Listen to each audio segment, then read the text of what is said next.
everybody. Don't know what's happening here. Hold on a minute. Just gonna flickering around. Where's my camera gone?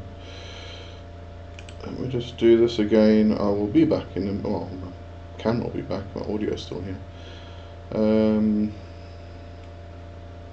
Let me just see what's going on. Let me just delete that and put it... oops, no, delete the wrong thing now. Cool, geez, no problems today. Okay, hold on. And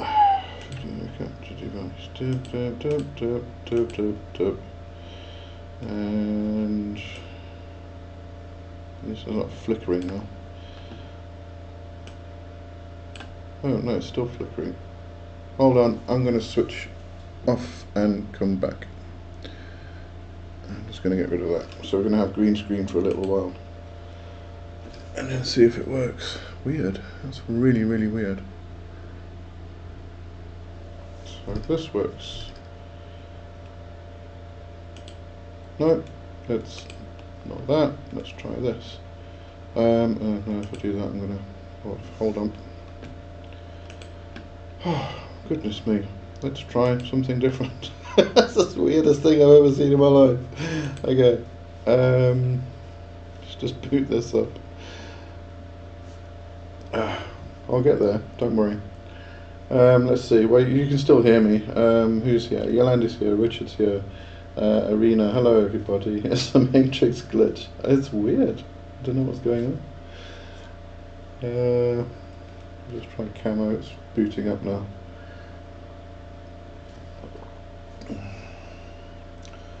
If it's not this, the camera, then I'm going to have to shut down, which means I'm going to have to come back, but that's not going to work very well.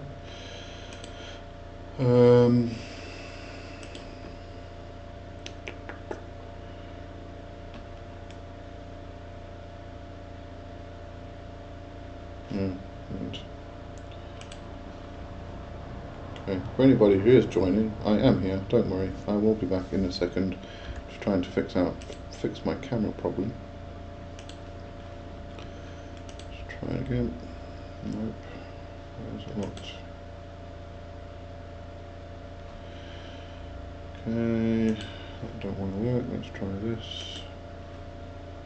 Oh.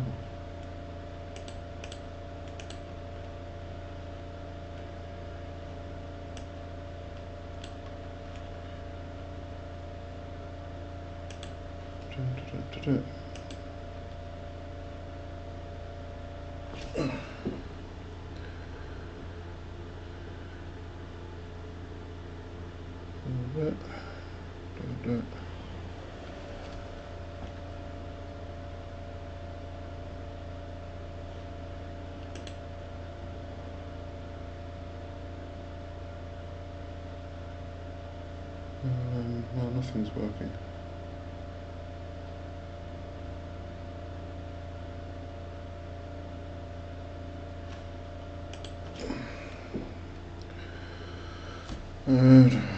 Try, oh my word. Alright, in the meantime, if you have any questions, you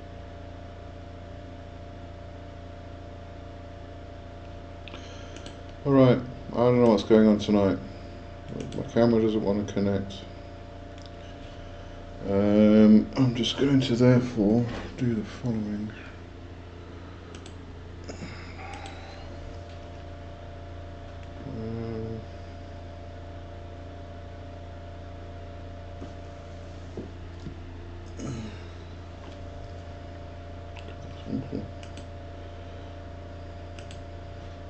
Okay, I think you guys can hear me. I'm going to have to come back, I think, because this is just weird as hell. Alright, let me just do, I'll just get through it with this camera. I'll just zoom in a bit. And do that. There we go. Alright, I'm here. We're just going to have to do it like this. How is everybody? Try to move myself around a bit more. And then I can get back to the chat and I can put, now I've still got to do, let's see, Tracy's here. Hello, Tracy. Arena, poor Uncle Lee always has to deal with the weirdest technical difficulties. The glitch seems to be gone. Yeah, the glitch has got. I've got a different camera mode. Other camera won't connect now, and I don't know what's going on. So we're just going to have to stick with this. Let me redo Spotify, and then we can have music. Where was my? Oh, no, I can't even remember what this was. Application audio output capture. I think that was it. Maybe not.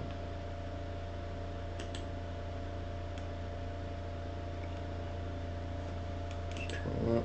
No.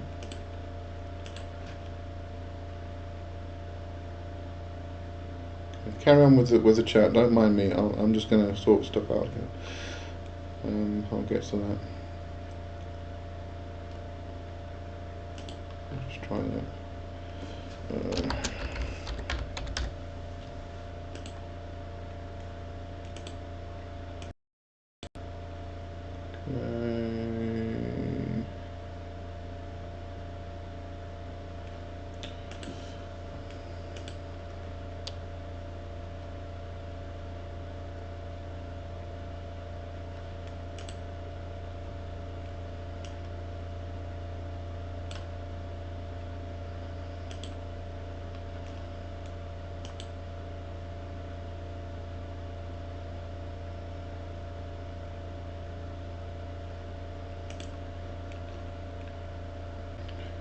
Have I reconnected yet? No, I haven't reconnected. Oh, I've reconnected. There we go.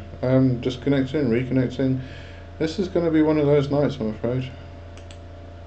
Hopefully it will sort itself out. Okay. I don't think we've got... Oh, well, there it is. There it is. We've got bloody Spotify on. Okay. At least we got everything on. Oh, goodness. Alright.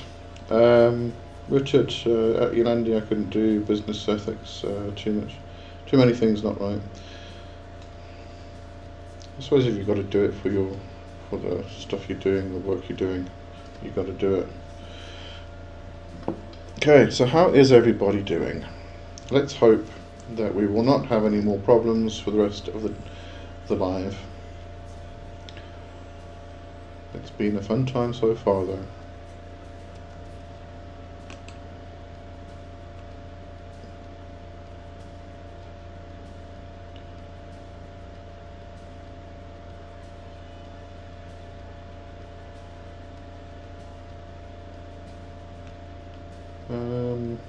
What have we got here?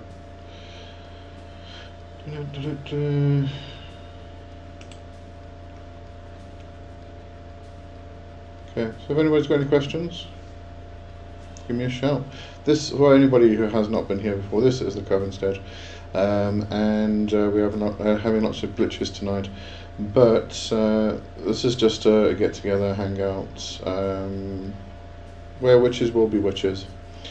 And if you've got any questions, anything you want to discuss, just put it in the chat and we will discuss it.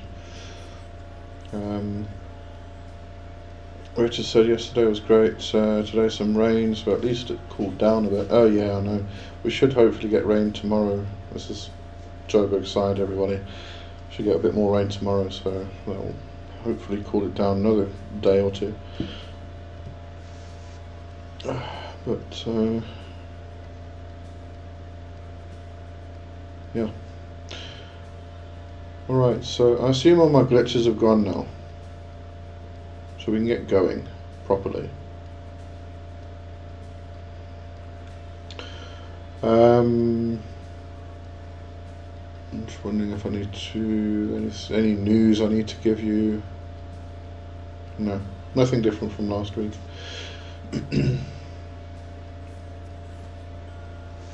Alright, I am actually going to. We're going to have some fun.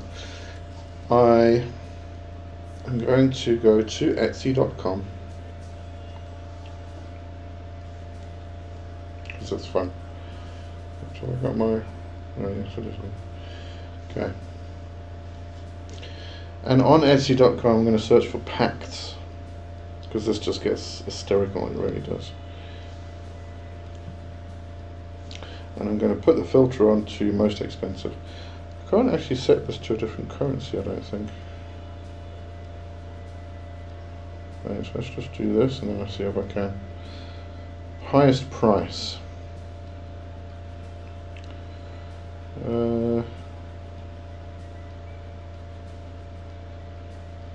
Price. No. Right, let's see. Arena said, "Oh, they have some ridiculous stuff." I know. We were looking at this the other yesterday actually, and I was like, "Oh my word!" Every now and again, I like to go check on what's in the packs section because it's just so funny.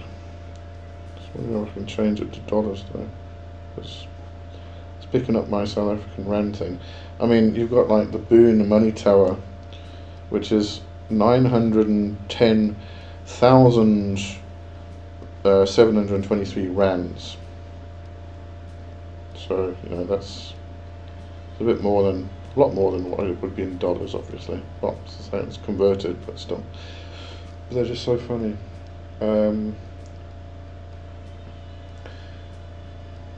Powerful pact with.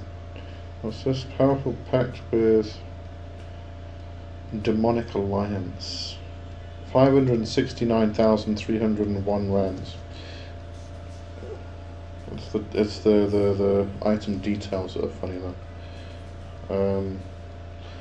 Foolish is not he who does not know something, but he who lies that he knows everything. To complement and improve oneself, to manifest true fortitude, accepting and realizing one's weaknesses should never be considered foolishness, but on the contrary, it is an indicator of the highest degree of strength and wisdom. My mentor always told me a hunter knows how a doe thinks, and a true witch knows the value of proper distribution of power. Okay, it's not really that bad actually.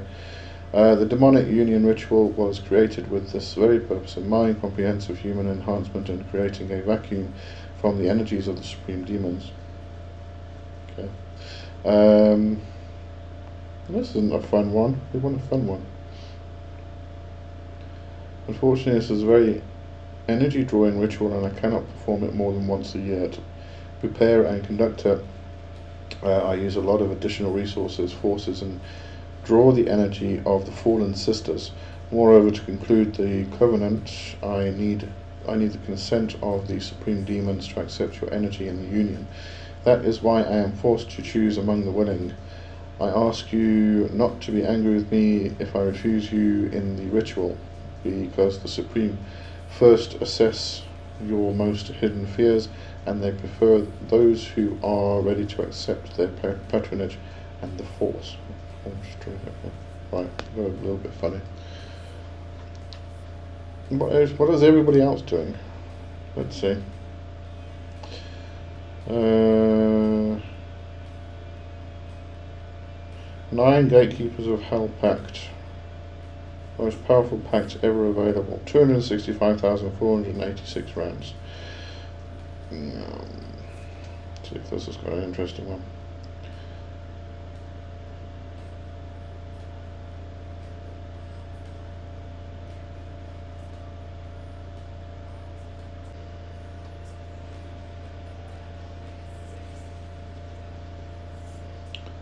And I'm back. I don't know what's going on. We're having one of those days.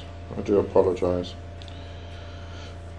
Let's see. Pact with Lucifer.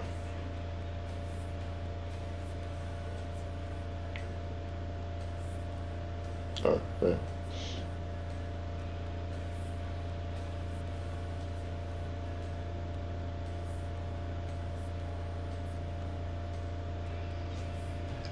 Okay, am I still, can everybody still see me and stuff? Just making sure. Yeah. I just want to reload here.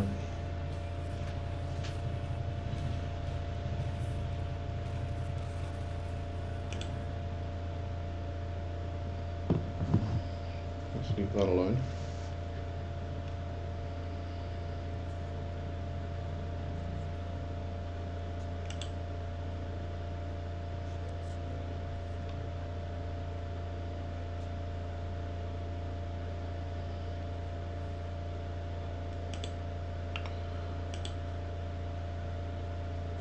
Alright,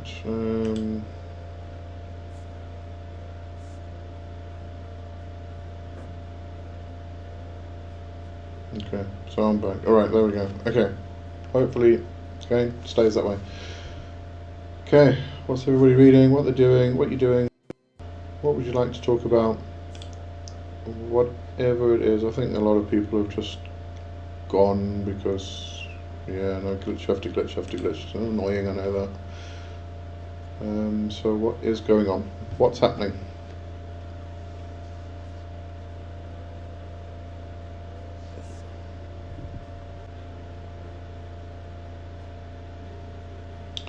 Right, I'm back again. It looks like the weather is interfering, the storm is interfering with my internet.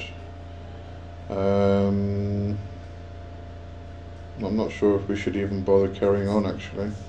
Just going to keep dropping. Seems to be going in a cycle. But let's continue. If anybody's got any questions, drop them in the chat. If not, then maybe we should just actually come back next week. Because I was trying to say just now, there was actually a breathing exercise I wanted to do with everybody, but it's going to keep dropping like this, then it's going to interfere with that, which is not a good thing. So I'd rather do that when the internet is up and running properly.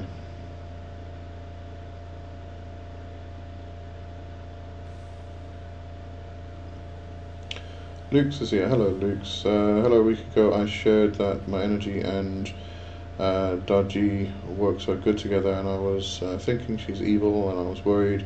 Later I found out that her soul is very deep and keep evolving, very balanced. Yeah, as I said last week, you know, you have to kind of read things in context of quite often the culture, the background and things like that.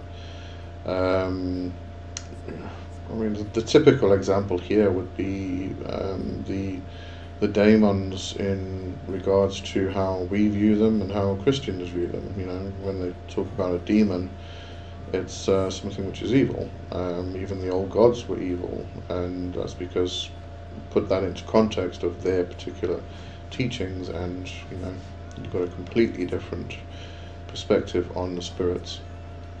So in this case, maybe the spirit within the culture was considered to be evil, but it was just, you know, just had a bit of a hard time during life or something like that.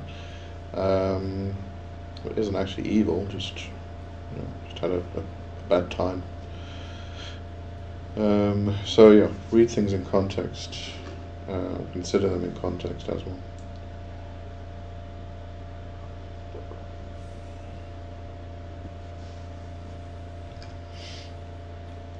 Okay, so far the internet is holding up.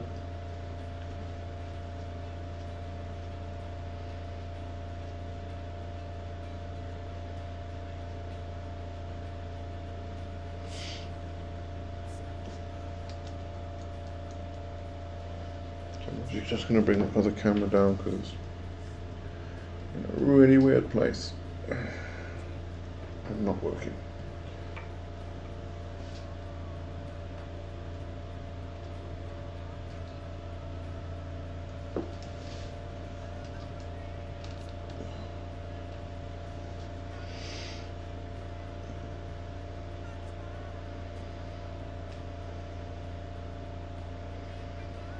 I wonder if I can find those things from Etsy yesterday.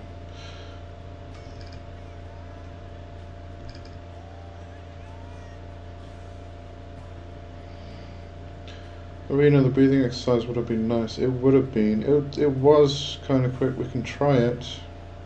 I just don't want it to break halfway through because then it's going to leave you hanging. It was a very quick thing. It was just some people have difficulty kind of trying to figure out where how to get to the one-pointed focus in trance states and things like that. So I was considering it yesterday, and it was I think it might have helped. But let's just check if the storm has stopped making trouble. Richard, the breathing exercise sounds like a good idea. If you would rather do that next week, it's okay, seeing as your connection is so good. Yeah, it's holding at the moment. Luke's exactly kind of said that with some beings, people only know bad things about them, and since she's Kitsune, that's the word I was looking for last week. Her soul have to be so old and experienced. Yeah, I mean, as far as I know, I don't, as I said, I don't really, it's not a culture that I have explored very much in this regard, but as far as I know, the Kitsune are considered to be well, evil spirits within that culture. I think, when we're talking evil here, it's possible that it's more of a interpretation of feral, I suppose we could use a word like that, or animalistic, which is it's a bit more chaotic. It's not as refined, and therefore, so I suppose some people could consider it or interpret it as evil. So that's a possibility anyway.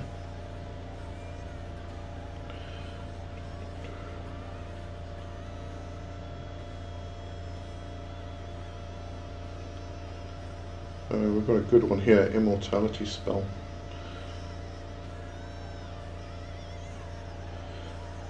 Let's actually do that breathing exercise. I just need to remember what I was going to do. Yeah, now I can't remember what I was going to do. Oh my goodness. I'm glitching as not just my computer and my cameras.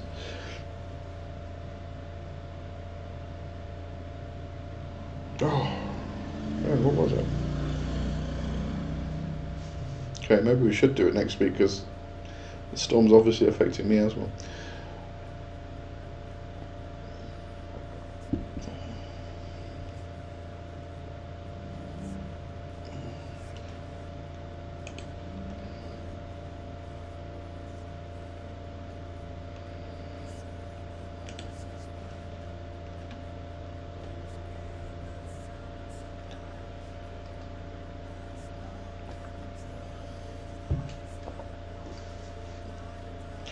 Yeah, so I'm drawing a blank actually.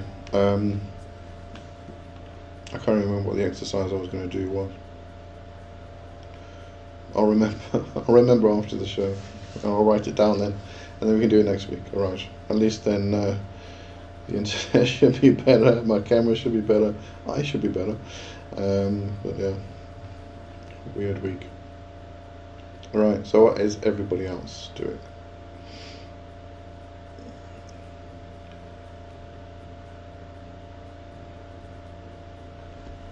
Go back here.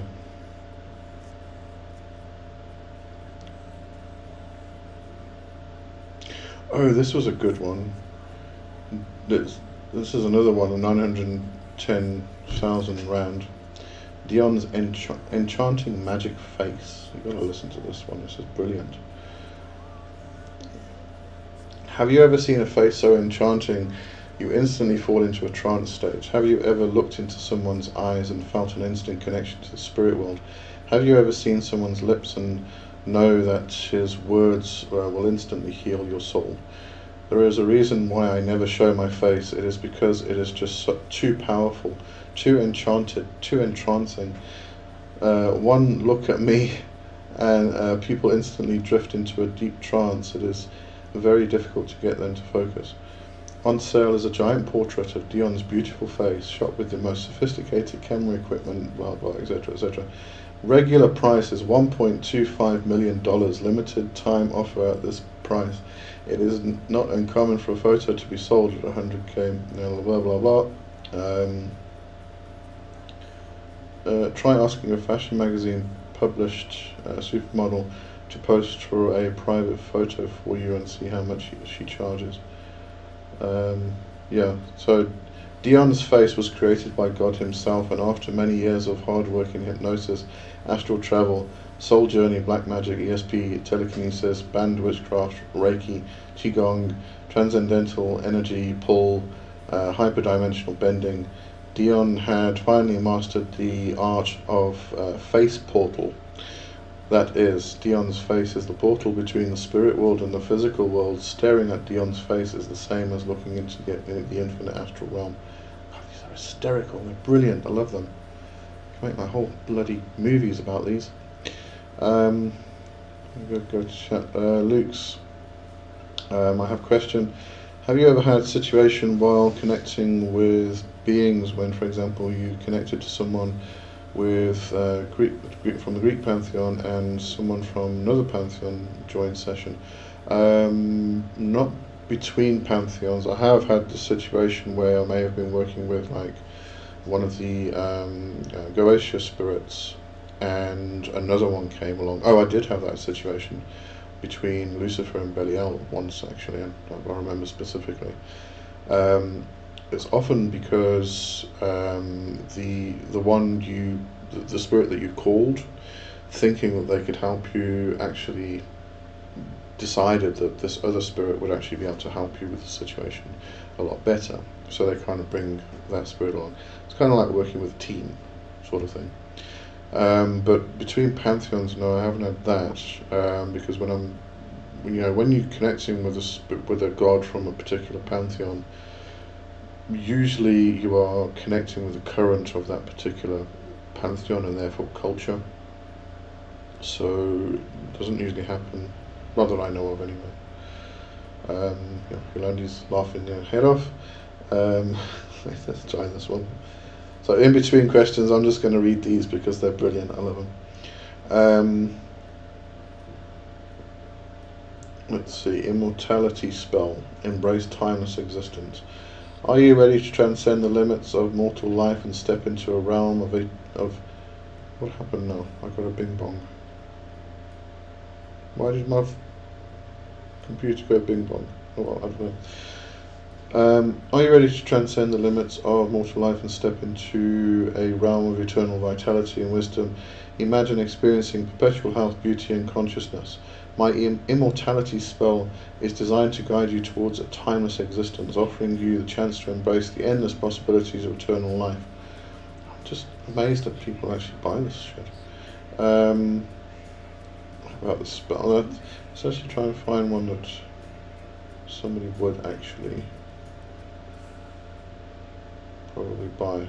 Ancient Abundance Ritual. I'm watching for questions, don't worry. I am. I'm just enjoying myself. Wouldst thou like to live deliciously? Yes.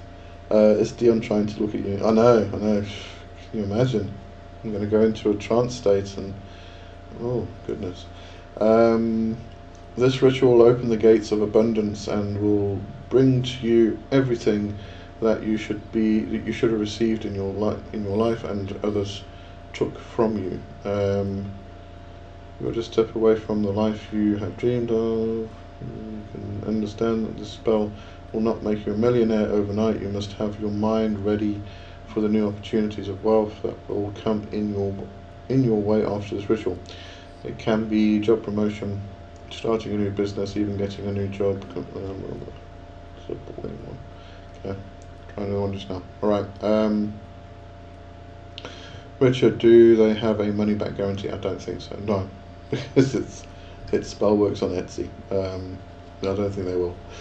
Luke's, I see when I connected to Hades there was also Persephone and Aphrodite, and seems like it's not that rare to meet them in group. Correct me if I'm wrong, my brain is a bit flat tonight. Hades, Persephone and Aphrodite are all Greek, isn't that correct? Therefore you are still connecting with the same pantheon. I'm going to do this.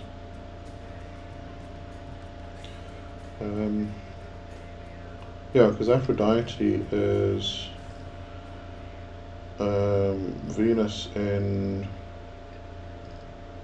the Roman pantheon, which are Greek, and Persephone's the end. Yeah, okay, so you are still connecting with the same pantheon.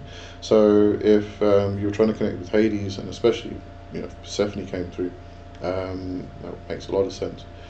Even if Demeter came through, still connected with the underworld, Hades, cycle of the air and all that stuff. So yeah, that makes a lot of sense.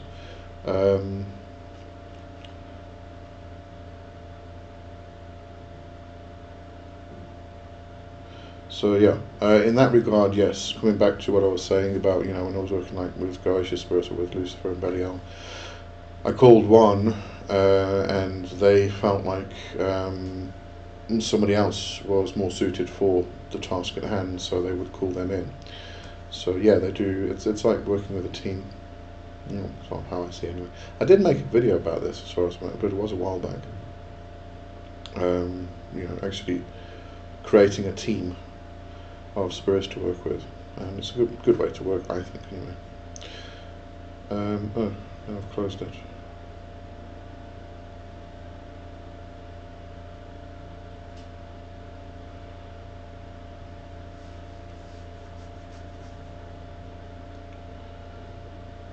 Secret. Well, I love it when they say secret. Become one of the rare people to receive the secret ritual. Ooh, I'm going to read this one. This one's going to be interesting. Secret. This announcement is temporary. I make available the possibility of acquiring 2 rituals. Then the announcement will be removed. Ooh, very secret. This is a very special announcement. I offer you the possibility of having unique access to one of the most powerful rituals that exists. This is a great privilege that you will not find anywhere else. By validating this announcement, you will be one of the few people who will have the chance to live this experience. This is one of the most hidden rituals in the world. It is reserved for people who know how to appreciate the power of the invisible dimensions that surround us.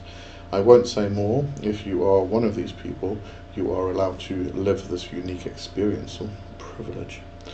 The content and unfolding of the ritual will be partly revealed to you after your purchase, only partly. So after you've paid 495,000 rand, it will be partly revealed.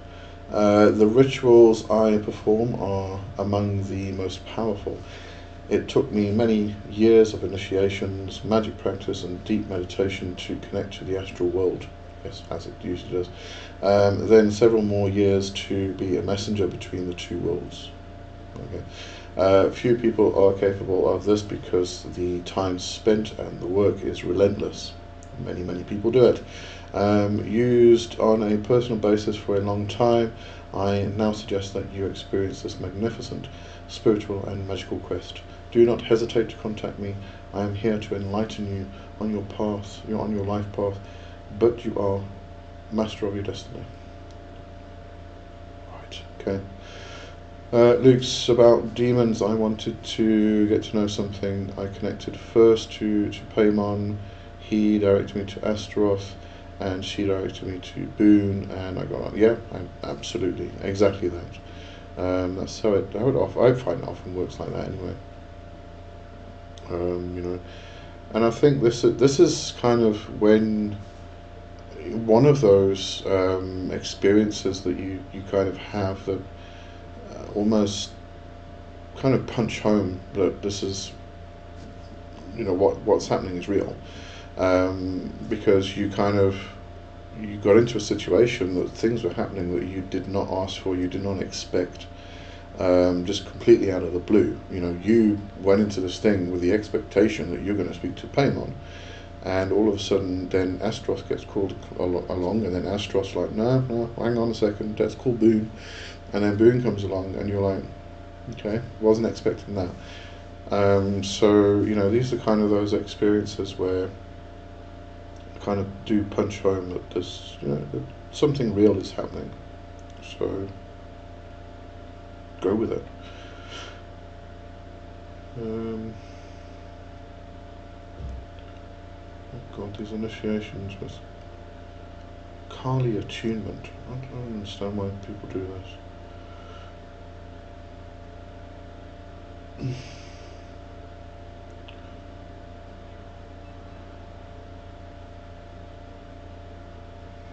Dark coffin rituals. Let's try that one. The black coffin ritual and the agreement with Lucifer. The quest for infinite power and wisdom.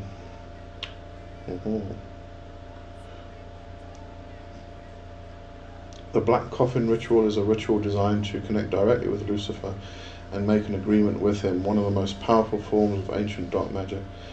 This ritual offers a unique opportunity for those who want to create great change and transformation in their lives. As a symbol of wisdom, free will, and great powers, Lucifer can offer deep knowledge and power to the person who calls upon him. However, this ritual must be performed with caution and deep dedication, because the results can be permanent and life-changing. Okay. Yeah, this one's not as fun. Richard's laughing. There we go. We saw some really good ones yesterday. They're not popping up now. Such a pity.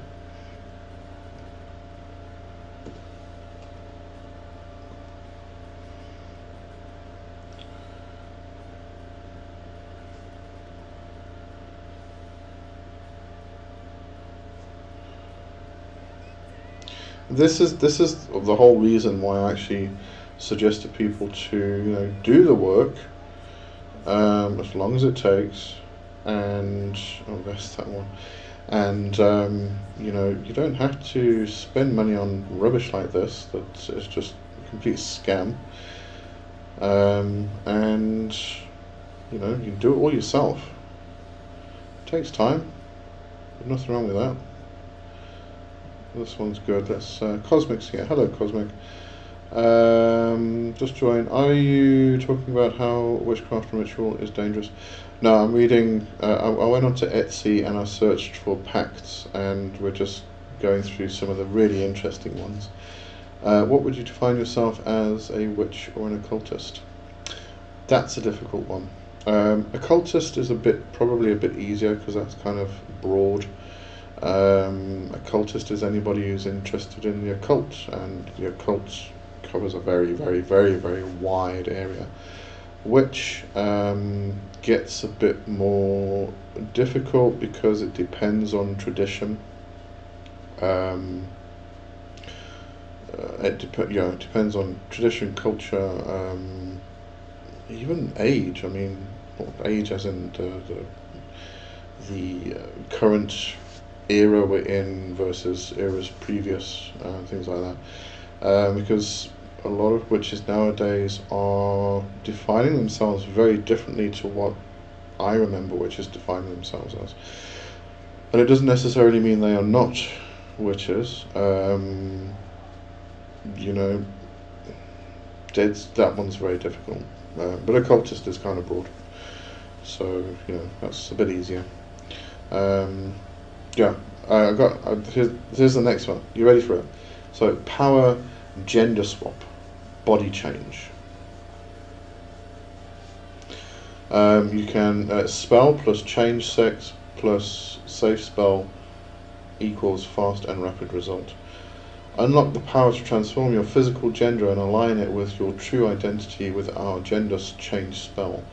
This spell is designed to help you transition to the gender you've always known deep inside, providing a path to living your life authentically and comfortably. Such crap! Benefits: embrace your genuine gender identity. Don't need a spell to do that. Transition from male to female, female to male, or any other gender identity. Don't need a spell to do that. Facilitate the process of achieving your desired gender presentation. Don't need a spell to do that. Promote self-acceptance, self-love, and inner peace. Definitely don't need this person to do that.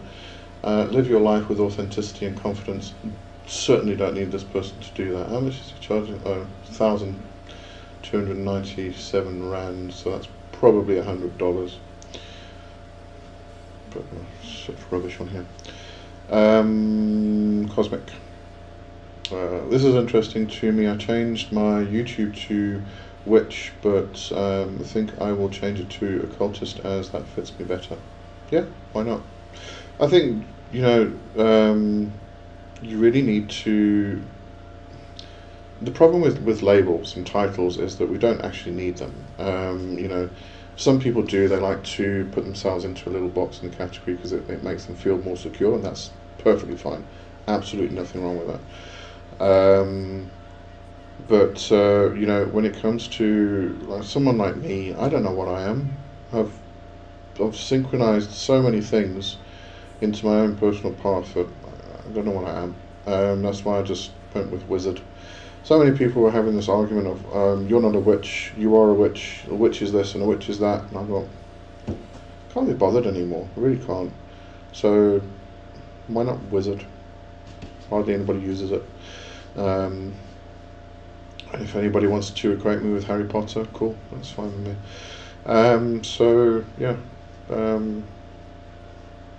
Occultist is a great word. The difficulty with occultist is I'm just trying to think from a broader ideology, a perspective of how people actually view occultist.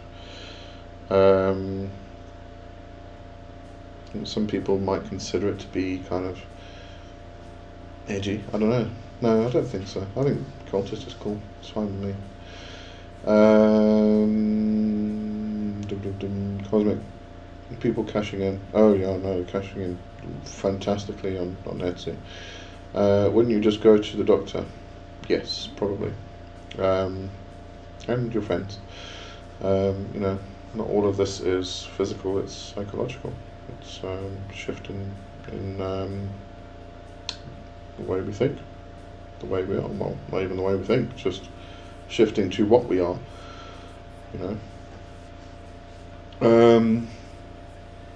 I agree with labels, but wanting to grow my channel and playing with ideas and angles to get traction.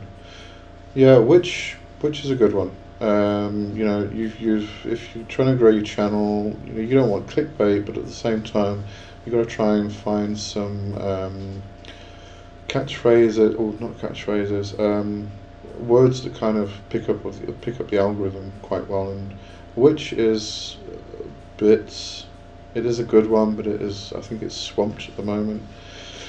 So maybe try occultist and see how that does. See if you notice any difference.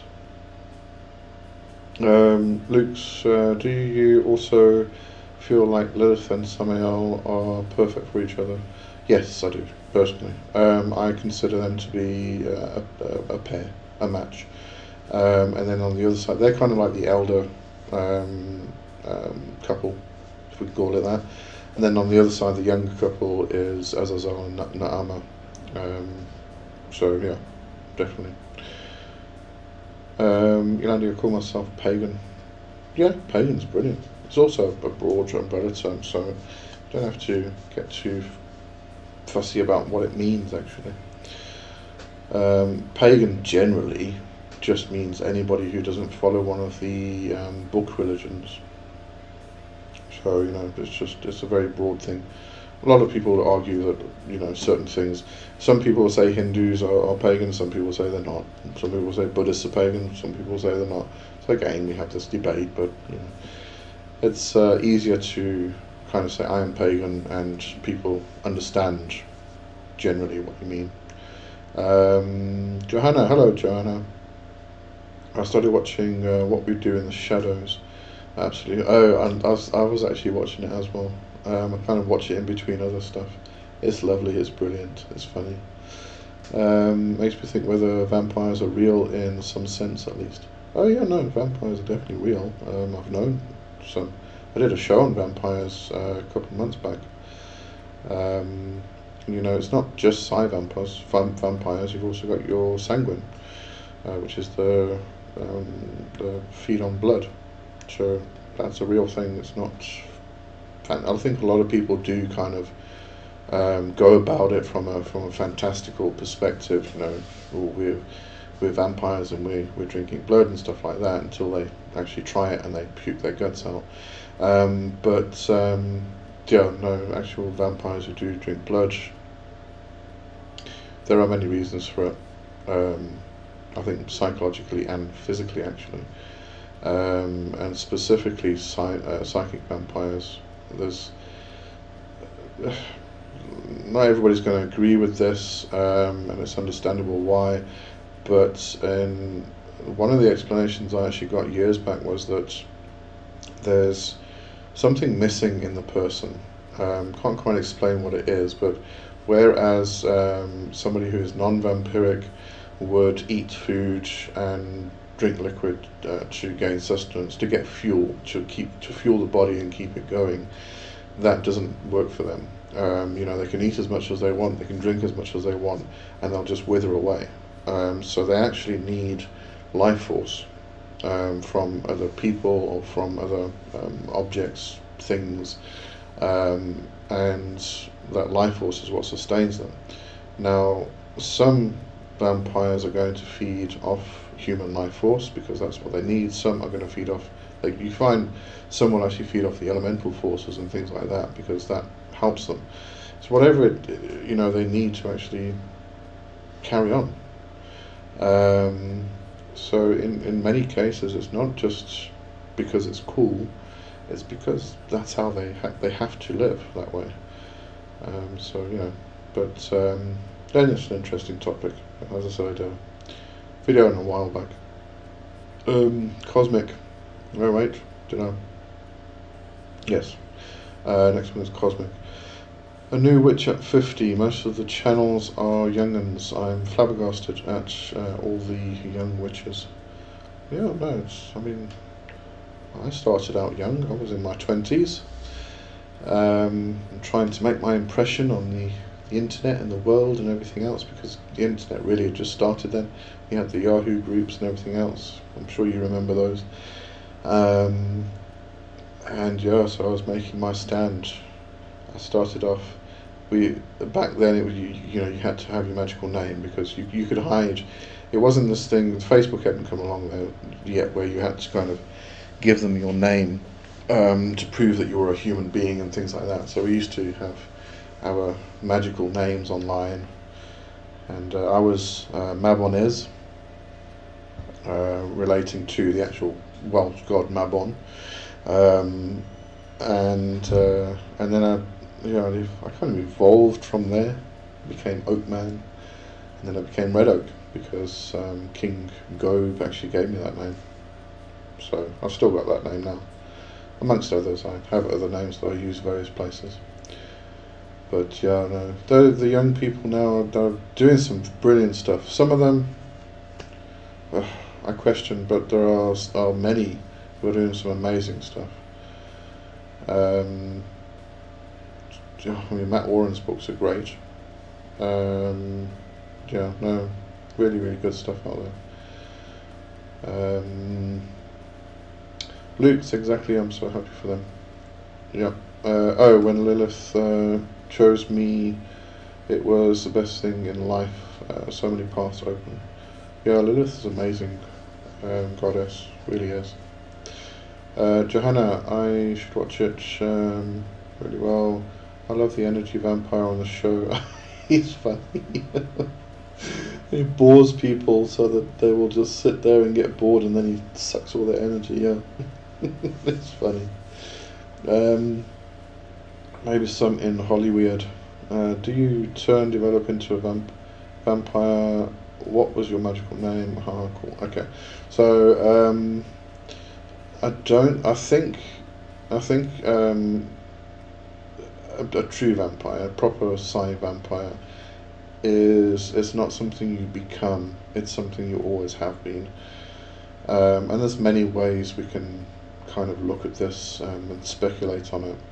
I always often come back to an explanation that Dion Fortune gave in regards to how sometimes when the spirit or the soul is going to enter a new body, a new person in the womb, what happens is that soul comes along, and an elemental soul is also journeying along trying to find a body, and the wires get crossed, and what happens is the elemental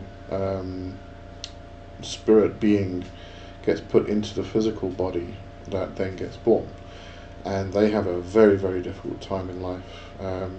We are, as humans, we are balanced with all 4 elements, 5 which includes spirit, But with an elemental being, they are saturated, or supposed to be saturated, in one element, and therefore there's this complete imbalance that happens, and it's very, very difficult for them to get through life.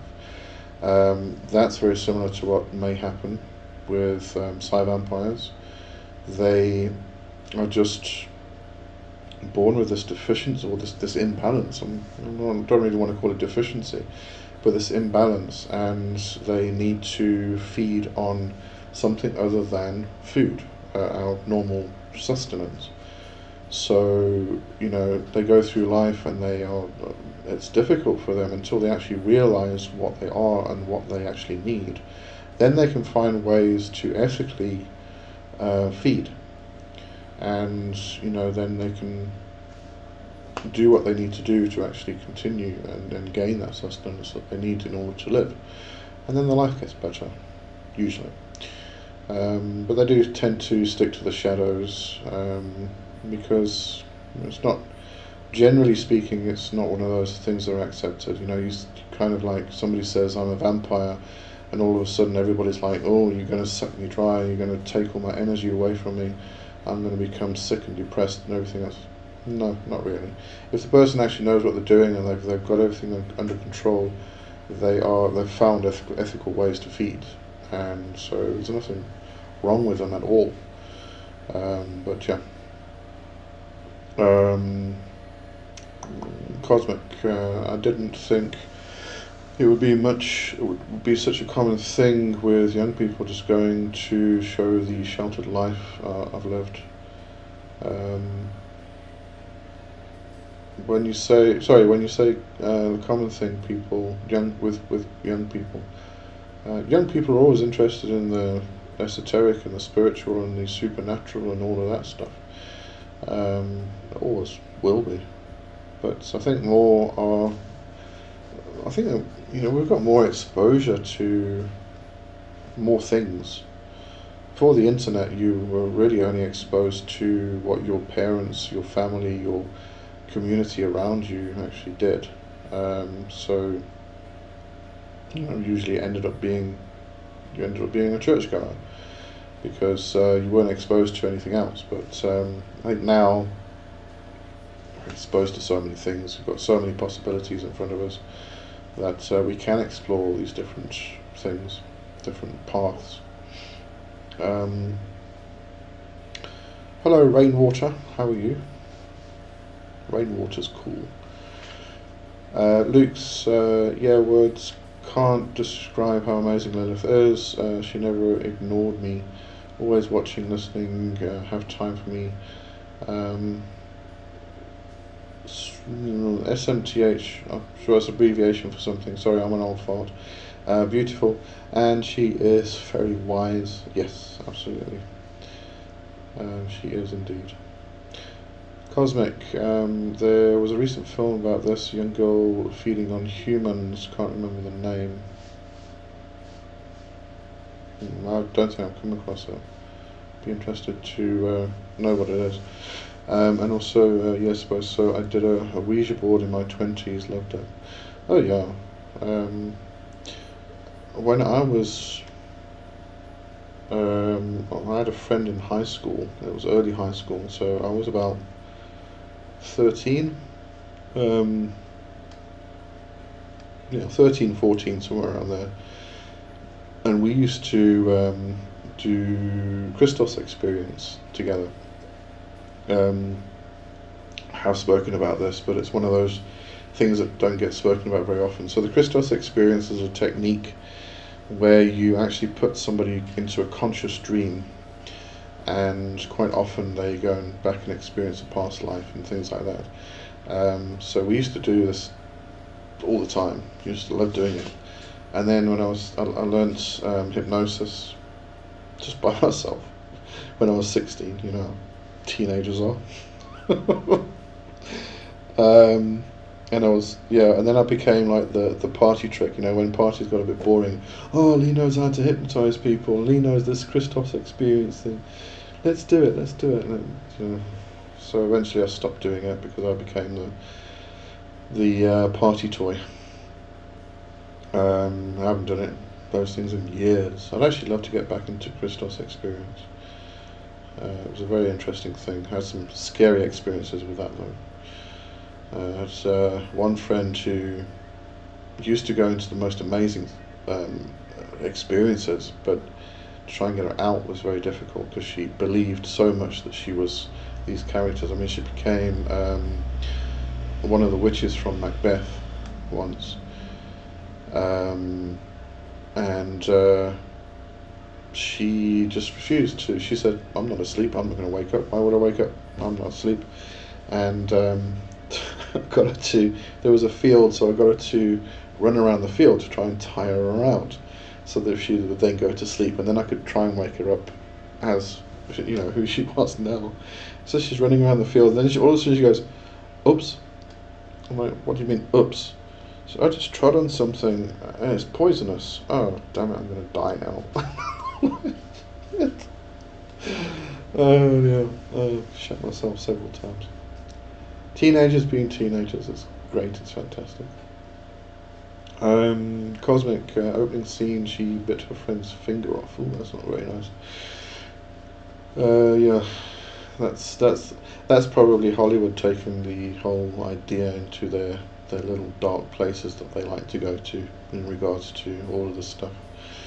Johanna, I don't think all young people are interested in this stuff. I am. No, not all young people, but I think more and more are becoming more interested in all of this stuff. The problem is, you've got all the short form content now. So you've got, people. This is what keeps coming up for me anyway. People coming to me and saying, "I'm trying to contact this spirit, this demon, and I'm not getting any answers." But it's usually because they've only been trying to do it for a month and they haven't done any foundational work or any preparation work, or they don't even know what discernment means. They didn't even know about protection magic and cleansing work, because they've just watched a video on TikTok that said you can talk to a spirit and become rich.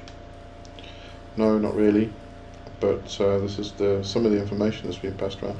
Same with this Etsy rubbish. There's just so much crap out there, and people taking advantage of others for money. That's what it really is. And that's why I try to do what I do, because I might get some information wrong every now and again, but at least I'm trying to teach people how to do things properly. Discernment is crucial. It is, absolutely. It really is. And testing the spirits. That's actually one thing. Another thing that keeps coming up is testing the spirits. And this is because, when I say that it keeps coming up, is because people say, if this is a god, I shouldn't be testing it. And yes, you should be, but the problem is, again, coming from a Christian background, you're not supposed to question the authorities there. You're not supposed to question God and Jesus and Mary and your priest and minister and all of those things. If you do, you get walloped over the head. So when they come across to different paths, then get presented with this idea that if you meet a God, you have to test it to make sure that it is that God. Because that God expects you to test it. But it's very difficult for people. They start to feel guilty about doing this. So this is part of the whole deprogramming thing, from all that past trauma and whatnot. And it's a process. But as I said, people kind of just watch a TikTok video and expect to be able to sit down and say a few words and gaze at an image, and all of a sudden they can talk to a demon and it will bring them all their wishes and dreams, unfortunately. Johanna, I do understand that, fortunately. Yeah, okay. That's why I love your channel. Oh, thank you so much. I do appreciate that. Right, we've got quite a few people now. It's building up. At least my internet's still going, thank goodness. I still can't remember what that breathwork exercise was. I was doing it the other day and I thought, oh, this would be brilliant to do with everybody else. I'll remember it, don't worry. Luke's, by scrolling your channel, people can find which demons, etc. Want to connect with them. I find this way so many of them. Thank you for everything you do. Oh, thank you, it's an absolute pleasure. Yeah, this is the other thing. A lot of the content that I've put on my channel is kind of expected that people have been doing some kind of foundational work. Unfortunately, it's not the case all the time, but it's difficult to kind of every single video that I put up kind of say, okay, just make sure you're doing foundational work, because this relates to that and that relates to that. Because I'm sort of talking to the audience which understands that, but so many people that come across YouTube, it's difficult to try and address every single person individually. That's where the difficulty is.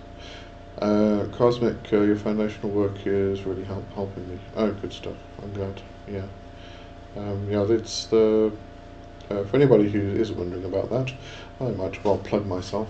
So if you go to my Patreon, the patreon.com/LeeWJohnson164, you will find there is if you join as a free member, you can actually get the first month. It's just kind of getting your feet wet, understanding the philosophies and ideologies behind the temple itself.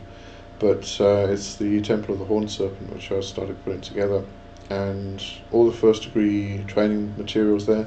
I'm still adding to it, actually. I'm expanding it more and more, because I'm going to be doing the video lessons. But this is the foundational work, so you kind of go through. It is, if you do stick to it like religiously, you do your daily practice as you should be doing it every single day. Might skip a couple days here and there, but if you do it properly, it takes about 8-9 months, and you've got complete foundational stuff, and I know it's helping a couple of people who have actually stuck to it. It's definitely helping, so I am very happy to hear that. It makes me proud. Cosmic, it's never really talked about in these circles, or at least I haven't come across it. What specifically the foundational work? I don't know why it wouldn't be spoken about. And I think this is actually possibly one of the reasons why there are so many 101 books out there, and of the foundational work. Yeah, I agree. There's so many 101 books out there. It's because people are trying to introduce all of this stuff to their readers, to their audience, and you've got to kind of understand that you've got to go through all this foundational stuff to build a solid foundation. Because if you don't build a solid foundation, you're just going to start going forward and building a house, and then it's going to fall down at some point. Because there's no foundation. So the stronger the foundation, the better. And even if you have been practicing for 30 years, every now and again go right back to the beginning and start with the foundational work again. It's brilliant doing that. I love doing that, because it actually it strengthens. Again, you come back and you kind of, I used to be an architect, so if the foundations were starting to get weak, the engineer would come along and they would pin the foundations and they would strengthen them. So this is what you're doing. You keep pinning and strengthening the foundations over and over and over again, and then you can build a bigger house. So you can continue just building onto it more and more and more. Cosmic people think they can Kundalini in one go. Oh yes, no, that's an awful idea. That's one of the other things that came out. I haven't seen it as prominently lately. Maybe I'm just not in those circles anymore. I do remember about 5 to 10 years ago, probably long before then, but me personally actually seeing the stuff. it was a big problem. People were talking about just raising their Kundalini serpent within a week, and it's like blasting through from the root straight through to the crown. Ew, yeah, no, psychoses, migraines, their health just went for a ball of shit. It would take months and years to actually recover from that. Cosmic, I've likened it to training horses. Always start on the ground and get the foundations right. This will lead to better success. Absolutely, yeah. And I do understand, you kind of reach these spiritual paths, and all of a sudden it's this exciting thing, and it's scary, it's terrifying and exciting at the same time, because all of a sudden you've got this idea of doing spells and talking to spirits and doing all these rituals which are kind of forbidden and taboo and all of that stuff. So it is exciting, it really is. So you want to kind of get to all of that, but it really is more beneficial to, the excitement's still going to be there afterwards, but it's more beneficial to actually take that time and just go through that work. Tracy, I've been doing Kundalini for 3 years and only just gotten my heart to open. Yeah, no, I can absolutely understand that. Depending on what level of Kundalini work you're doing, it can take like up to 12 years, really. These people who do it in a week or a month even, it's just crazy. Oh, and then after that they go, oh, I've raised my Kundalini serpent several times in the past year. Like, no, you haven't. You don't actually know what that is. Cosmic Enigma, luckily I was too scared to go straight into spellwork and ritual without this foundation. I don't think I would have progressed. Good. No, great stuff. Consider that an advantage. But the other difficult thing, I'm just going to rattle on tonight. The other difficult thing here is obviously some people just go straight into it and they have success, and then somebody else comes along and they see the success, they just went straight into it, no foundations, nothing. 5 years down the line, everything might fall apart, and they the house falls over and they fall down and they have psychoses and everything else. But in that moment, they're all fine, everything's working, and they have success. Other people see that and go, oh, well, I can do it as well. And then they do it and they have immediate psychosis. So you don't want to do that. It just takes too long to actually recover from it, if you can even recover from it. Luke, so I might be dumb question, but I have to ask you and how you see it. My demons sometimes want soul while doing strong pacts, etc. Well, it's not a dumb question, but it's not something they would ask for normally. There may be some metaphorical something or other that they are kind of pointing to. It could be that you are misinterpreting the word that they're using for soul. I'm not sure. Just trying to think of possibilities. Obviously, the obvious possibility is that you are actually contacting astral parasites, larvae. In which case, you need to just be sure, do your discernment, do your testing, and everything else. But yeah, you see, this can get metaphorical. I mean, we usually don't say that they want your soul. In some situations, I did that interview quite some time ago with Myrta Wake, and she has a completely different outlook on this than I do. This, in her interpretation, you actually dedicate yourself to one particular spirit, and that's not just a period of time in your life. It's not even just a lifetime.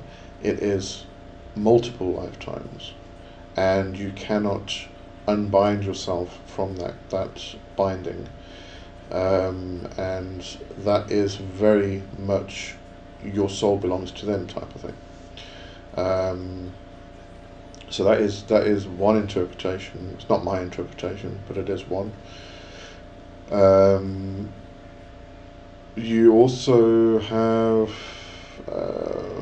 things like Robert Johnson selling his soul to the devil at the crossroads. There's that interpretation as well, and there's various ways that can be interpreted and seen.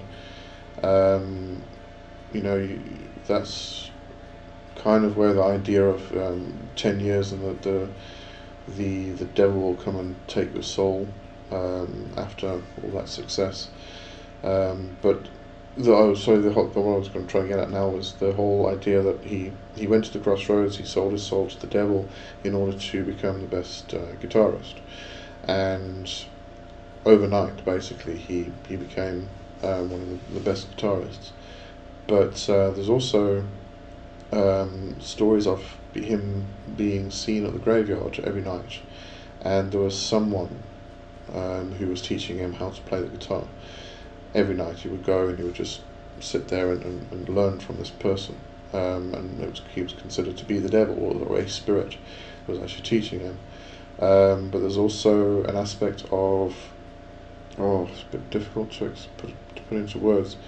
You actually shift into between worlds, and because time is different, between the light and dark time, physical, mundane time, and astral time, call it that. It feels like 10 years have passed, whereas it hasn't really. It's just been like one night. But you've learnt all this stuff, and then you come back and you carry on with your life. As far as I remember, there were reports that he, overnight, he all of a sudden seemed to be older as well, and that's possibly because of that. We've got tales of people going into the fairy realm, spending decades in the fairy realm and coming back and it's only been a day, or the opposite sometimes happens. They go into the fairy realm, they've been there for like an hour maybe, they come back and all their relatives have died because it's been 100 years or something. So lots and lots of different stories and tales and myths and legends and all that stuff that gets quite interesting. But interpretation, metaphorical interpretations of what that could mean could alter what that does actually mean. Just try and figure that one out with the spirits themselves. Johanna, I did MDMA once at a party, and it was so intense I think it opened something in my energy too quickly, and I had a little psychotic episode. I had to recover from that for months. Oh yes, no, that can definitely happen. Especially with recreational drugs. It doesn't just affect us physically, it affects us energetically, because even from the perspective of the strain it puts on your glands, and it drains your glands, and it can take, depending on which drug you take, and it can take weeks, even months. It can take up to 6, 7, 8 months just to recover, the glands to recover from one dose. And that kind of drains you physically of energy, and that's not even coming back to your energy bodies itself. It can be very, very damaging, really. And that's why, in terms of, I think we were talking about last week, somebody asked about taking hallucinogenics, peyote and ayahuasca and things like that for spiritual purposes. And that's why, if you're going to do something like that, do it in a group situation where you have a guide, a very, very, very, very trusted guide who can guide you through the experience itself, because you want a good experience. You don't want something damaging to happen to your energy bodies. Cosmic, we've had this discussion, what's real and what's in our heads. Everything. Yes, yes, and yes. I mean, even I kind of talk in terms of imagination versus fantasy to try and define, what's real and what's not when we're dealing with the astral worlds and the etheric worlds and the spirits and all of that stuff. And I kind of do that because it's a little bit easier to interpret, I suppose. Fantasy is something which is created, made up, and not real. Imagination is very important in magic. Einstein even thought it was in science. So imagination is a very important aspect of daily life, really, not just in spiritual stuff. And sorry, my ear's getting sore. Let me just swap ears here. There we go. So, but even if you consider, if you fantasize about something, you have created it mentally, and therefore you then have to ask the question: if you've created it mentally, has it been created in some form of reality? I don't see why not. You know, we can sit down and create a servitor. We can create a thought form. People who don't do magic can create thought forms, and they are very active thought forms, to the point where a thought form can throw things around a room. So, you know, these things are quite real, and it was just something that was imagined or fantasized. So, you know, what's real and what's not, it's very difficult to discern that. When it comes to things like you are hearing voices, you possibly could be, but one of the good tests anyway, it's a bit of a process, and it's probably not a very nice thing to go through, but is to go and get, you know, all of these things. We kind of say, do you have mental health issues? Have you checked? Are you getting treated for it? Are you managing it? Okay. And quite often what happens is people who hear voices in their head, and then they go and they see a therapist, and then they start getting medication for it. If the voices go away, they weren't there in the first place. If somebody who's really hearing voices in their head, they get the medication and it will continue, usually. So, you know, it just really becomes very, very difficult to figure that out. And it needs to be done on an individual basis, obviously. Sorry, that just sounds weird. But even if we look at dreaming, are you dreaming right now? You may be able to pinch your skin and say, yeah, no, I'm not dreaming, because I can feel that. On my reality check, I was saying today, is I pull my thumb. If I can extend my thumb, then I'm dreaming. If I'm not, then I'm not dreaming. But are we dreaming now? You know, this is again comes back to semantics, definitions, interpretations, I suppose. But we are dreaming now. Everything's a dream. You know, if you go into Toltec warrior practice, Toltec path, then it's usually said that everything is a dream. It's just that we kind of switch consciousness from body to body. So we have what we call our dreaming body. When our physical body goes to sleep, our dreaming body wakes up, and we shift consciousness into that. And then the same happens, our dreaming body goes to sleep, and our physical body wakes up. So it just shifts consciousness, but we're always dreaming. This is a dream right now. You know, so again, what's real and what's not? Difficult, very difficult. Alright, Luke's IC, thank you. Okay, that's a pleasure. I hope it made some sense. Yeah, it is a difficult one to answer. You know, obviously when it comes to you being asked to sell your soul type of thing, and you have done your discernment, you have done your testing, you know it's the spirit you want to work with, and it's not a parasite or an imposter or something like that. And then start asking what they mean by that, because it could be languaging which is they're using differently to what you might use. So just ask, question, and get interpretations or understandings of what they're actually meaning. Johanna, I don't understand how people use it as a party drug so much. I agree, you need a safeguard for that. Yeah, I mean, people use weird things for party drugs. I don't know. It's not something I do anymore. I did when I was younger. Had some very interesting and quite horrific experiences every now and again, so stopped doing it. Kerry's here. Hello, Kerry. Cosmic, the existential question, love them. Oh yes, love those questions. Why would you sell your soul? As I said, it depends on interpretation and worldview. In Myrtle Waite's interpretation, that is something you do. Even if you haven't maybe done it consciously, you may have sold your soul to the Christian God, for instance, because you have dedicated yourself, you have given yourself over to that particular energy or force, and it's very difficult to get out of those pacts that you have created with them. It's not something, may not be something formal in that situation, but it's still there.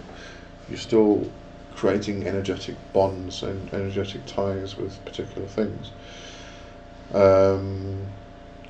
But that's one worldview, one understanding.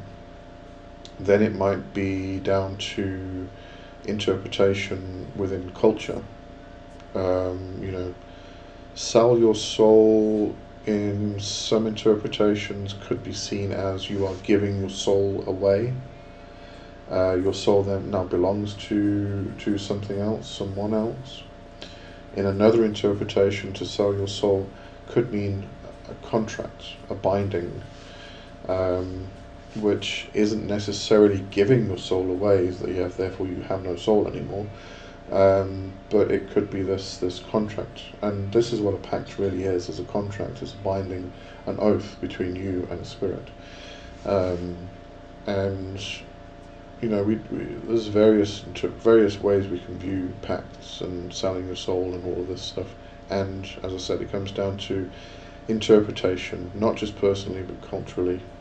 So it's going to differ. This is why you have to ask questions of the people, of the spirits, to really understand what they mean when they are saying things like this, and understanding the language behind it.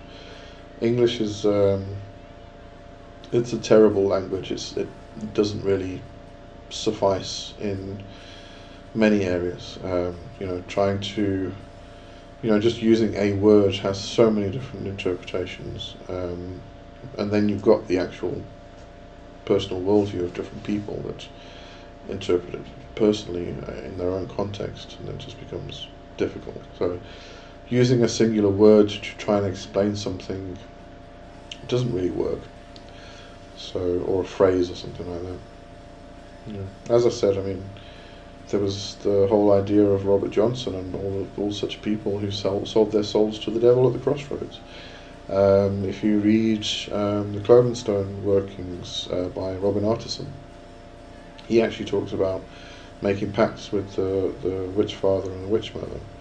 And in that interpretation, that's an older witchcraft interpretation where you are giving yourself to the father or the mother, and you are making a formal agreement with them that you will bind yourself to them for the rest of your existence. And whatever agreement you've made, it could be once a year you will do something, on the anniversary of, or at a particular Sabbath you will do a particular thing. You have to stick to that. You can't kind of go, oh well, I don't feel like it this year, and that's only annually. Some people go and say they're going to do something daily or weekly or something like that, and then all of a sudden they find that they can't do it. They just don't feel like doing it, and all of a sudden you get this thing where it's just a promise, and promises aren't kept, and this is how our society sees promises. We don't really keep promises anymore. But when you're making deals and you're binding yourself and you're creating an oath with a spirit, that gets serious. In Germanic practices, that you tie your energy, your promise, your oath into the well of weird. There's no getting out of that. And it's a very, very extremely serious thing, especially in heathen communities. It's extremely serious. I'm just babbling. I'm actually starting to go down rabbit holes now. So yeah, sell your soul. What does the person mean? What does the spirit mean? It does boil down to that. Find out what they're actually understanding that to be. Right. So now the chat's gone quiet. Should we do an Etsy listing? This is my backup. Let's see. What do we have? Oh, now I've got to verify the device. Okay, now we're back. We've done those. Instant make a wish spell. Okay. And here's one of those expensive ones. 848,638 rand. Tower of the 72 Demons. Extreme black magic. Aventurine crystal for overwhelming power to dominate the astral world. Magically charged. It's just a crystal with some weird symbols on it. I can't even see what they are.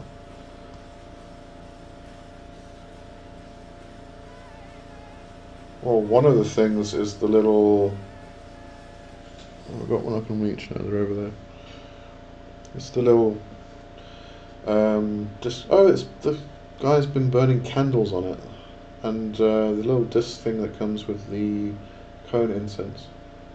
Why would you do that on a Venturine crystal that you are trying to sell as this powerful spell working? Weird. Kerry. I found the Agaras and I share lots of Mars energy with my astrology chart. Yeah, Agaras is very, very martial in energy. Very fiery, I find anyway. Johanna, dominate the astral world. Oh yes, you dominate the astral world. Saw one yesterday or earlier. It was you become they are the gatekeeper of the astral realm. Okay. This one, last chance to order, limited time offer due to travel. I am only putting up this powerful divination tool because my spirit guide asked me to do so. I love this crystal. I can change my mind at any time. Good stuff, dude. Have you ever heard of the Philosopher's Stone? That's what those means. I'm sure this is the same one as the other one. Let's just read this and I'll go back to the other one. Have you ever heard of the Philosopher's Stone? Not the one from Harry Potter. Philosopher's Stone is a real thing. Is a heavily enchanted crystal. One that is used daily by a black magician, wizard, or Wicca witch. Back in ancient world, civilization will go to war for ownership of such stone. We all know crystals can store their owner's energy, memory, and wisdom, and the Philosopher's Stone contains its owner's lifetime of experience, programming, and power. So that's not the Philosopher's Stone, but anyway. For sale is an Aventurine Tower. I have been using in Western ceremonial magic for the last 10 years specifically. I have been using it to summon the demons of the Ars Goetia, all 72 of them. Back at a time when I would evoke every demons over and over again, days after days, months after months, years after years. This crystal tower is so densely binded, you can feel its vibration just by looking at it. It is said that when a demon passes through a crystal portal, it stores the demonic energy. After many years of repetitive oh my god, this guy goes on and on and on. Let me just go back to this other one, because that was the Aventurine Tower. This one is I'm sure this was the same. Yes. This is the Boons Money Tower. Powerful magic for billionaires. And the description. Have you ever heard of the Philosopher's Stone? Not the one from Harry Potter. Philosopher's Stone is a real thing, back in medieval time, etc., etc. Exact wording, exactly the same. For sale is that was the Aventurine Tower. This is for sale is a citrine tower I have been using in money magic for the last 20 years. It's been sitting on a large pile of cash. Whenever I made cash or found extra money, I placed. Oh my god. Okay. Sorry. Yeah, I'm just amazed. Oh, these people on Etsy. Anyway, getting back to the chat. Hi. Luke's, do you think that some beings are easier to work with because not many people know about them? I wouldn't really say they're easier to work with. I think it really does boil down to connecting energetically, just as you do with people. Some people you click with, some people you don't. Some people you become huge friends with, some people you can't stand. And it's just because your energies don't mix well together, play well together. Same thing. If the spirit is not well known or is well known, I don't think that makes much of a difference. It's, do you connect with the energy? And in some cases, somebody actually asked me this in the comments recently about Pazuzu, or in one of these chats. Have I worked with Pazuzu? And I did have a plan to work with Pazuzu at one stage. I was creating a compass which kind of mapped out the Sumerian, a lot of the Sumerian deities, and Pazuzu was one of them, because I kind of put him in one of the intercardinal points, because it was the winds, 4 winds, and Pazuzu is one of the winds. And nothing happened, just because Pazuzu and I, it wasn't even clashed energy, it was just, we got nothing to do together. So, I don't think it really is about anything like that. It's just really is about, can you work with that particular energy? Can you have it in your space? Can you attune yourself to it, and all those things? Carry Philosopher's Stone, turn metal into gold. Actually, my understanding of the Philosopher's Stone, and maybe some better alchemists out there can correct me, the Philosopher's Stone is that thing which holds everything, all data. I'm trying to think who it was. I can't even remember if it was a Chaos Magician. I've forgotten who it was now, but they were basically kind of saying that this was earlier on development of the internet and the World Wide Web and things like that. He was actually saying that this is the Philosopher's Stone, because it's able to reach everywhere, to gather all information, to store it. And yeah, he was kind of referring to that as the Philosopher's Stone, and it was very interesting. I must try and find that again. That was really cool. Anyway, Cosmic Enigma, that's what I thought. P.S. Turning lead into gold. It is part of it, yes, because the Philosopher's Stone can do everything. It's not just turning lead into gold, it's everything. It can do whatever you want it to do, which is why the alchemists were always after the Philosopher's Stone, because they wanted control of everything. I mean, that's the ultimate goal for many people, to have godlike power, so yeah. Kerry, it's a video about evoking a spirit. Sorry, what was? I feel like I've missed something now.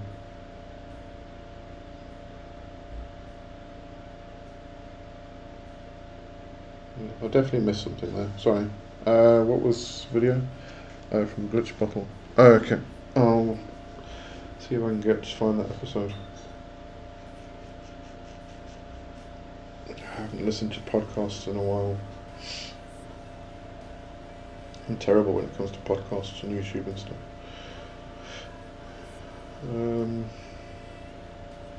Alright, should we see if we can find some more funny Etsy stuff? Time is up now.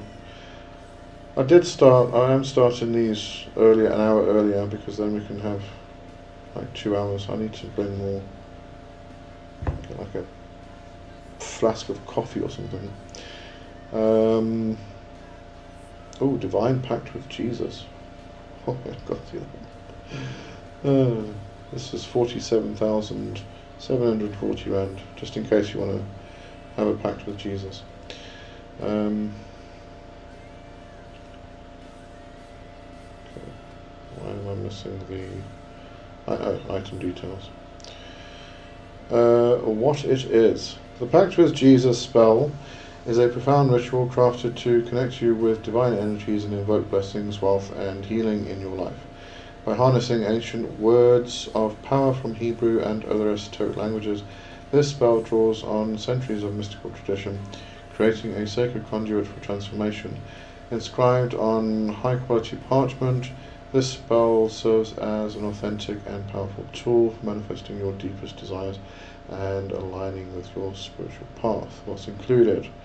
High-quality parchment, a beautifully inscribed parchment featuring a carefully curated selection of ancient Hebrew, Egyptian, and occult incantations designed to resonate with your intentions and aspirations.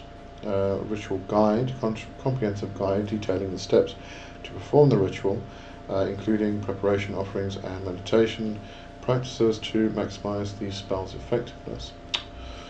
Personalization suggestions. Use your name. I would think. Recommendations for adding personal touches to the ritual, such as the inclusion of personal items or intentions to deepen your connection with the energies invoked. Okay.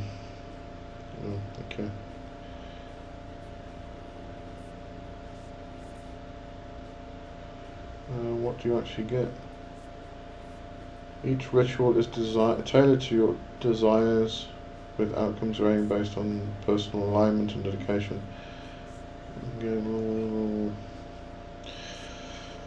Yeah, okay. Luke's, haha.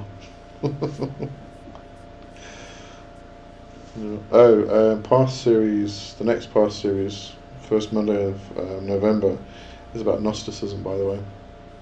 I find that very interesting. No, definitely not something I can follow, but it is a very interesting path. Their interpretation of the Hebrew God as being the demiurge and the actual role of Jesus and all that stuff, which is very, very different to Christianity and Catholicism. Obviously it was banned. Oh, this is one life swap spell. You can swap your life with somebody. How about that? Luke's Divine Pact with Jesus. It made my evening. Have you seen the Jesus Ouija board? That's a good one. I like that one.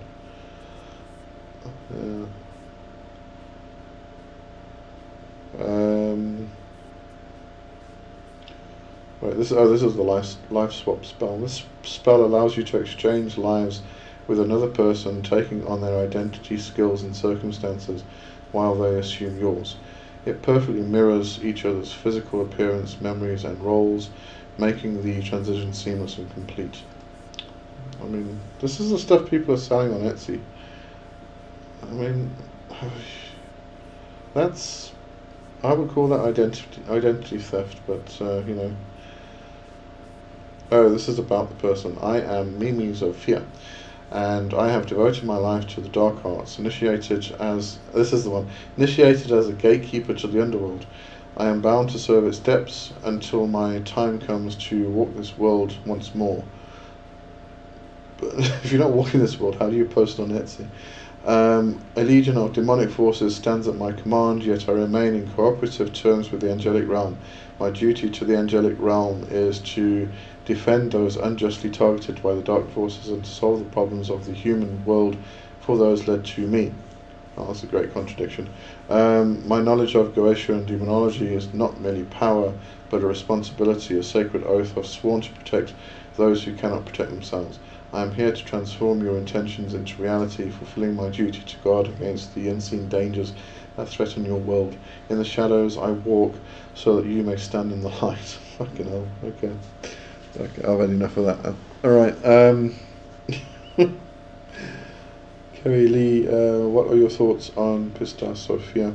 Of the story of Sophia following Lucifer down. Well, that's, I mean, if we're talking about the same thing from Gnosticism, the Aeon, Sophia was considered to be the lower Aeon. I actually speak about this quite a bit because it all forms part of the creation of the demiurge. You know, you got Sophia, which was wanted to understand what it was like to be the monad, and then because of her experimentation, kind of got kicked out of the pleroma, and through that process gave birth to the demiurge, who thought that he was the ultimate god, created the material world, and didn't realise that there was all this stuff above him. It's just a funny story. But yeah, Sophia, wisdom.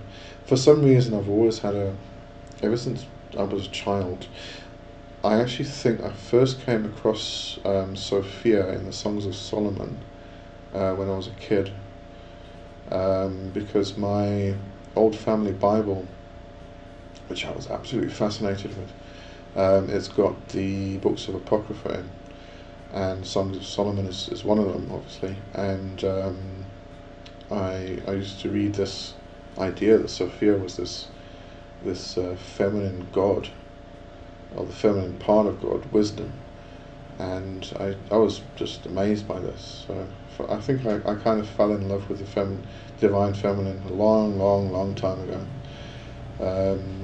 and back then, at that point in time, it was Sophia. Yeah. I was going to say something else just now.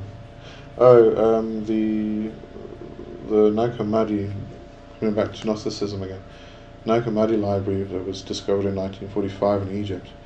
That's actually very interesting. I kind of sort of got a bit interested in Gnosticism in my early years, but I think it kind of cracked too closely to Christianity for me at the time, so I kind of left it behind. I didn't really understand it that well. But the Nag Hammadi library, the Gospels of Thomas and all of that stuff, they're fascinating reads.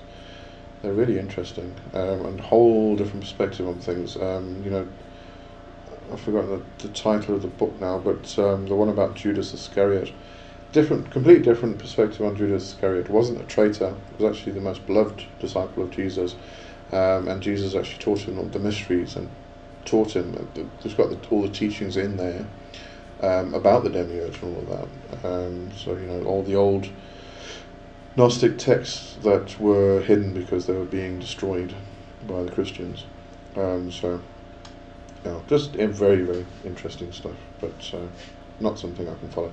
It separates things way too much. Kerry, I really thought Sophia was the Holy Spirit. Well, why not? When we talk about the Holy Ghost, it's often considered to be feminine, the divine feminine of that Trinity. So yeah, absolutely. Some people associate it with Mary Magdalene, and that representation of it becomes a divine feminine, and that can cross over different cultures through many spaces. There was actually it was one of the Merlin series or movies. It may have been Mists of Avalon. I'm thinking of the movie itself. But I may be wrong there. It may have been one of the other ones. But it was definitely a Merlin, King Arthur, the Avalon movie. And I remember the Avalon got destroyed, and then the priestess survived or something like that. A long time since I watched this, as you can tell. And then she kind of ended up at a convent and went into a Catholic church, and saw this statue of the goddess there, and it was Mary, you know, statue of Mary, but became a connection to the divine feminine. So, you know, I think we can find that in many crossovers. So yeah, I definitely wouldn't dispute the fact that Sophia was or can be considered as the Holy Spirit. I think the chat's starting to quieten down now. Been here almost 2 hours, so.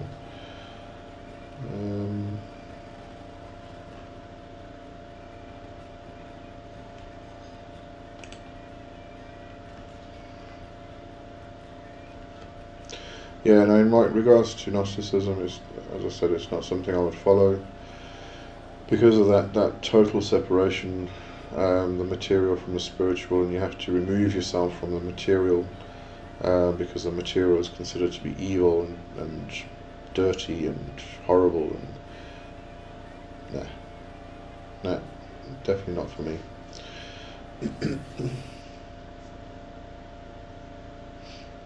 Alright, everything's gone quiet now. Alright, so I think we are going to call this a week, and hopefully next week I won't have so many glitches. So there's a hell of a lot of glitches right at the beginning.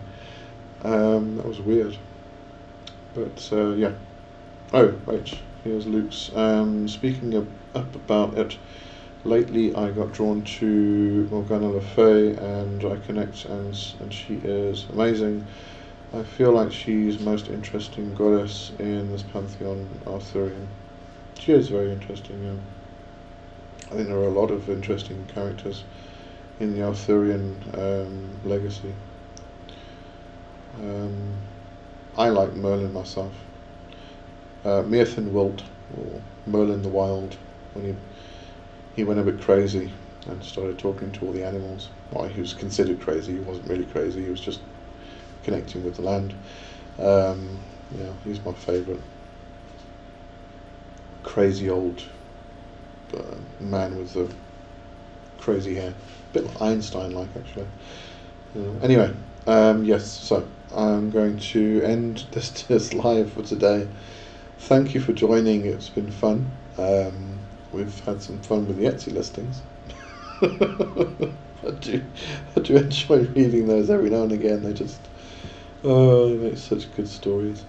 And thanks for the chat. And Richard said, let's hope next week is better. Good night, and then thank you. Yes, I hope it is better next week. Tracy, oh, you're still here. Thank you, good one. And Arena's still here. Okay. Alright, thanks everybody. Thanks for the chat, thanks for being here, and see you next time. Bye bye.